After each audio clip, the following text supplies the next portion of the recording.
Hey everyone, and welcome back to another F1 Roundup brought to you by the brilliant Seedstream app. Today, of course, we're talking about the Saudi Arabian Grand Prix, and we are going to start at the start, which is the point in the race where really I think it was won and lost. But my take on this is that might be controversial, and I'll explain it in a moment. I don't think anybody did anything wrong in that turn one incident that I genuinely think shaped the outcome and shaped the way that the result was finalised, was finished. What I mean by that is that if you look at Oscar Piastri in the McLaren, who was second on the grid, a brilliant qualifying lap by the way, but that was the same for Max Verstappen and there was almost nothing in it, just 100th of a second. Oscar got an amazing start off the line, didn't he? I mean, that boy is calm under pressure and controlled. He's got all the makings of a champion. Doesn't seem to get flustered, just did everything right. Got a better start than Verstappen. So was ahead going into turn one. It's a short run to turn one, as you know. It's a very tight sort of section through there. Not really enough room. I mean, there is just about enough room for two cars, but not with anyone following the actual traditional racing line. So Oscar gets to the apex first. He has every right to follow the racing line through the corner, which is exactly what he did. So I don't think he did anything wrong. That's the first point. If you're Max Verstappen, you have just been beaten off the line by your main rival for the race. He was desperate to try and get back in front, partly because he knows the importance of leading that race. The effect of the dirty or turbulent air, especially on a street circuit like that one, with a high-speed street circuit as well, is significant. Leading the race allows you to control your tyres and manage them, and generally, if you get to the first corner first and manage to lead that first stint of the Grand Prix, you have a very good chance of, certainly with a car like Max Verstappen's, of coming out on top and winning the Grand Prix. And with that in mind, he had to be pretty desperate in terms of how he fought back to try and make that corner work for him. If he'd settled for second best, and by the way, to do that, he'd have had to back off quite a lot early, racing for the apex, which he's entitled to do. He didn't get there first, but even to try and back out at that stage was actually quite tricky to do. If you look at the onboards and slow the whole process down, because the corner's so tight, there really isn't anywhere he could have gone. He could have literally jumped on the brakes and dropped in behind, but that's a pretty big move, and at the start of a Grand Prix, to jump on the brakes that abruptly is also potentially dangerous. So I think Max did the only thing he could do. Knowing the importance of getting through those first couple of corners first, he came off the brake pedal, he rolled it to the apex to try and get in front. Unsurprisingly, there was not enough room for them both to get through, and he had no choice but to run wide. He did that, and in doing so, gained a lasting advantage. And then, of course, what happened was they chose not to immediately give the place back, and you could argue that that's a fair assumption to make on Red Bull's part. Partly, as I heard some of the commentators saying, it seemed like a no-brainer that he was going to either have to give the place back or get a penalty. And that's a fair assumption, you could say that. But it's also the first lap of a Grand Prix on a very, very tight corner. And so the stewards are often a little bit more lenient around those kind of situations. Now, if he'd given the place back, I suspect he would have still finished that race in second place. So he needed to be in front. Now, the option that the team then took was, well, and of course, by the way, all of this was happening whilst a safety car played out for that turn one incident with Tsunoda and Gasly. So by the time the stewards had made a call on this, it was actually too difficult for them to instigate giving the place back because the field had all bunched up again. It had been very difficult for him to just give one spot back, and it was literally laps later. The only real available option to them was to give a time penalty, which is what they did. And Red Bull then chose to use the clear air they had to try and build a big enough gap to offset the penalty. And I also think that's a fair strategy to play given the scenario. So I'm not going to say that I think Red Bull or Max really did too much wrong either. Of course, you could argue they both can't be right, but I would say probably in their two different perspectives, they perhaps were. Obviously, in the end, he wasn't able to build a big enough gap over Piastri, and the penalty did cost him that place again, so he ended up back in second place. So maybe it didn't make too much difference to the eventual outcome, and maybe the right person won the Grand Prix, which I think you could say is also a fair assumption. Hold on, my dog's gone way back there. Wilson, come on. So I think that was a solid drive from Oscar Piastri. I thought it was a really good drive also from Max Verstappen, but he did suffer from the effects of dirty air, which is also something I think that plagued a lot of people in this Grand Prix. As I said, the effects of that turbulent wake coming off Formula One cars these days has been exaggerated anyway, because teams have circumnavigated the sort of original intention of the rules around designs of their car, and in optimizing the performance of their car, the knock-on impact of that is that you create this huge, big, messy, turbulent wake. You don't want it interfering with your own car, so the intention from the designers of a Formula One team is to expel that dirty air and sort of throw it out from the side of your car. The effect of that is, and particularly on a street circuit, is that it bounces back off the walls, it comes back into the circuit, it's sucked in by the trailing wake of your car, and it becomes this messy area of turbulence that the next following car ends up going through. And when you're in that turbulence, it's very difficult to create the downforce you need to stop the car sliding around. With that, you overheat and wear tyres, and that becomes this ongoing cycle that can destroy the races of those chasing the cars down, and also makes it very difficult to get close enough to overtake. So after the pit stops, it was of course Oscar who was able to make use of the clean air for the remainder of the Grand Prix, and he did that very, very well. Drove the race under control, I think, although he didn't have it as comfortable as he would have hoped, because Max really did keep that pressure on. But even Oscar said that when he started to lap cars and come up against back markers, the dirty air that he felt was quite extreme. So I think that's a symptom of both modern Formula One at the end of this sort of regulation cycle, but also a street track like that. If you look at Oscar's teammate in Lando Norris, of course, his weekend was massively hampered on Saturday through that qualifying crash.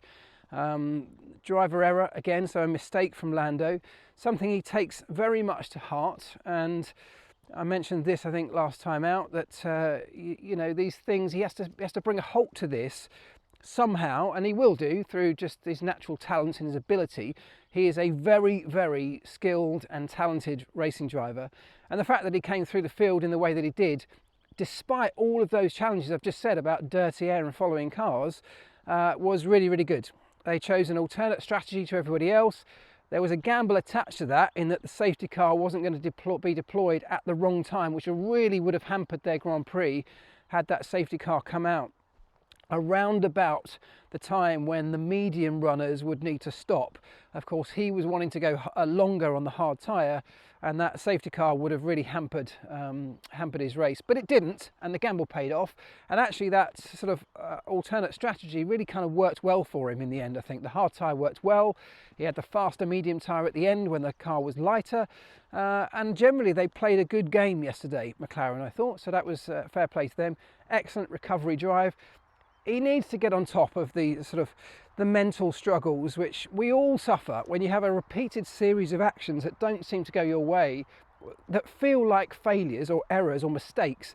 You start to build up this mental picture. You lose a little tiny element of self-belief, and a tiny bit of self-doubt begins to creep in, doesn't it? That is what you can see happening a little bit with Lando Norris. And so from a personal point of view, he needs to do something about that, and I'm sure he will be. But he also is a guy that wears his heart on his sleeve. He's an emotional, outwardly emotional character, and as I said again once before, I don't mind that.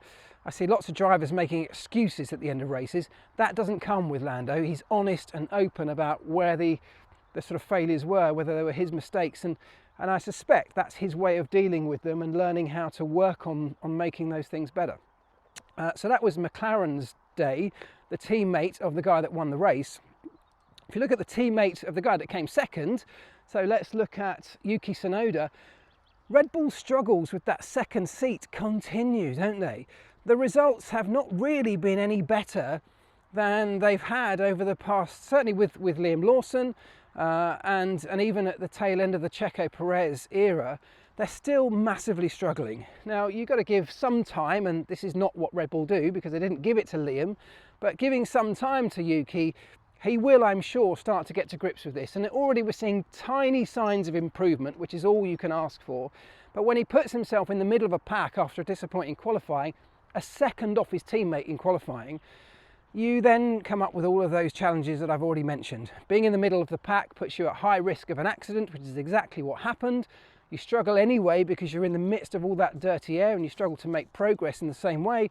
So it just exacerbates the sort of disparity between both sides of that garage, and that's where Red Bull are struggling most of all right now. They just need another Max Verstappen, but it's easier said than done. Ferrari, I think, had a very good day with Charles Leclerc, and actually he drove a phenomenal race, really. Under huge pressure, he did have some large spells of relatively clear air in front of him. He wasn't necessarily truly in touch with the leaders of this race, but he also had a car that just genuinely worked for him. He got it in the right temperature window, got the tyres working, and everything just seemed to come together where he was really able to push, particularly at certain stages of that race. But on the other side of that garage with Lewis Hamilton, he's having the struggles that we've seen for quite some time now, where he just cannot get his head around how to make that car work.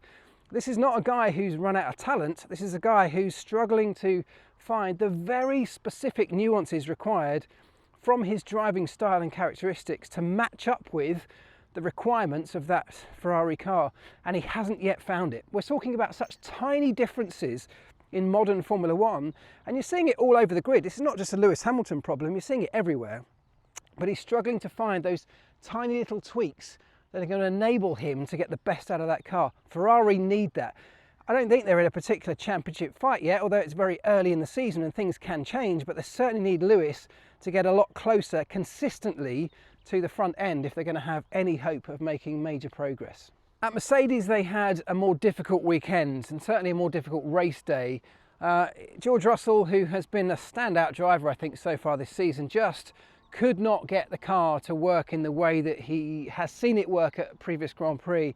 And, you know, although they finished well inside the top 10, both drivers scoring decent haul of points, they just weren't anywhere near a match. Of the top 4 teams, I think they were clearly the ones struggling most of all. And that really is a sign, I think, of how this season is going to ebb and flow. You know, we've seen McLaren utterly dominate at some circuits, but we've seen Red Bull really be back in the picture at others. Ferrari have had their moments too, and Mercedes also have been there or thereabouts, pushing the leaders at various Grand Prix on the podium regularly, and yet this weekend not so much. So personally, I love that. I think the fact that the performance gap is going to shift back and forwards as the season goes on is exactly what you want. And it's not just a consistent, we know who's going to win every single Grand Prix. This is what you want from a sporting contest over a season, and I feel like we're going to get exactly that. I actually thought it was a really good Grand Prix yesterday. It was a one-stopper, which are not always the most exciting. It was a street circuit, but actually, you know, I thought they had a lot of strategic interest in it. There were some different strategies at play. There was some really great driving, some good overtakes as well. We had the crash and a safety car, which we've had a safety car at every single one of the Saudi Arabian Grand Prix, so that record continues. But I think there was enough intrigue and interest. George Russell, actually, just to go back to him, his tyres really began to deteriorate and wear and blister. He was the only one of the top 10 that I really saw that happening on, to the point where he was concerned about their integrity at times. So these are all little nuances and details that different teams are struggling with at different times.